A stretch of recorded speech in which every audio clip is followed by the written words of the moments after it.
I can't imagine that anyone would have been thinking about a spirituality distinctly masculine much before, say, 30 years ago. Why would spirituality not be essentially the same for all genders? Yet, as I think back on it, in the 1950s, the Methodist environment in which was raised was distinctly carved into men's groups and women's groups. Shortly after World War I, some men had formed a Bible class that met in what was then called the hut, a former church that had been small enough to contain the congregation no longer was. They'd outgrown it. And by the time I was a kid, the hut Bible class had long outgrown that little building, and about 100, maybe 150 guys would turn up on Sunday morning for the sessions that were broadcast by the local radio station, WLAT. Outstanding speakers, teachers sustained interest, all of whom were men. Meanwhile, women's classes attracted smaller numbers owing to the fact that women were segregated according to age groups, the real old women one place and middle aged women in another place. Those were times when women were a small minority of governing bodies. The other end of Main Street, the Episcopalians didn't even allow women to be on vestries, the official boards of Episcopal congregations. Instead, women's organizations in churches were virtually a parachurch with distinct programs and budgets and leadership that weren't accountable much at all, if at all, to the male run official structure. Several things were in play, not the least of which was the assumption that women would do a whole lot better and be freer to run their own show, including their religious and spiritual lives, without dominating men. I doubt that anybody would have said so, but men like my father and his contemporaries in the Hut Bible class probably liked being with men and prized male relationships and friendships. So, many years later, when I was rector, well, let's just say the pastor of my first Episcopal parish, I inherited a men's group that met on a Sunday morning. They used to get together once a month, have breakfast, and then have a discussion, a program, or something like that. And I was a new rector, so they turned and asked me, the president did, "Well, Frank, um, now that we've had our ham and eggs, I wonder if you have any ideas that would energize and enlarge this group." And I said something like, "Well, I sense that you guys are disappointed in the lack of interest in the men's group. Have you considered maybe disbanding? Maybe the group has outlived its usefulness." All the many stupid things that I've done in my career, that is probably the one I most regret, despite the fact that the answer was honest. It was coming out of my belief that women and men shouldn't follow customary social roles and the genders ought to blend together and so on. But boy, did I miss a golden opportunity. If I were asked that question today, I'd be thrilled to sit down with a group of men and ponder what they might like to do together.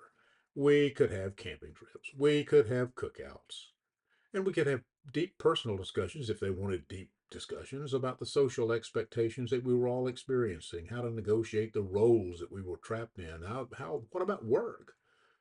And what about the women in our lives and the kids that some of us were raising? Well, gender today is in somewhat of a flux, of course. What is masculine? What is male? The world is changing fast, and change always produces some anxiety that will come out in the form of conflict. So I'm going to lay out for you not a definition of what I think a distinctive masculine spirituality is. Instead, I'm going to suggest a few things that maybe men individually and together might keep in mind as they're trying out spiritual practices, experimenting with things to heighten their awareness of inner life and the impulse to connect with the divine, holy, the transcendent.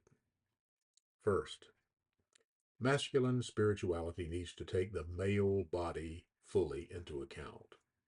There are many different types of male bodies. These days, when significant numbers of men are transgender, it won't do to assume that all men have penises because that's not the fact. But there are some things that in general can be said. One of them is that all men have strong feelings about penis, their own and others.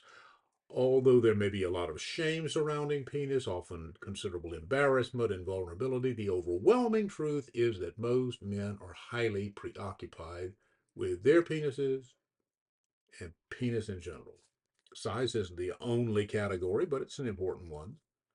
Erections and their opposite, erectile dysfunction, play major parts in men's self image. Episcopal priest and Jungian analyst Eugene Monich entitled a book Phallos, Sacred Image of the Masculine. The phallus, the erect penis, he argued, is a mysterious divine reality, at once an organ for connecting and simultaneously an object of fascination, evoking devotion of both men and women. Men's spirituality that does not take penis fully into account will be truncated and frustrating to men, I promise you. Secondly, healthy masculine spirituality must separate itself from the historical fusion it has had with patriarchy. Patriarchy is by no means dead, but is significantly weaker now than just a few decades ago when it was taken for granted the world over. True spirituality of any kind is malleable, mellow, open, accepting, able to grow, to listen, to adapt. These qualities are not gender bound. Patriarchal attitudes either depreciate or obliterate all those things through emphases on control, assertiveness, the use of force and violence as a means of exerting power, and rigidity of attitude and behavior.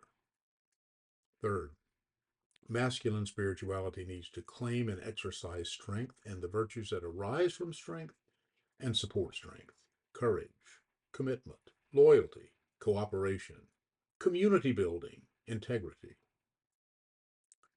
Fourth, masculine spirituality needs to affirm traits traditionally and historically associated with the feminine, like nurturing, caretaking, receptivity.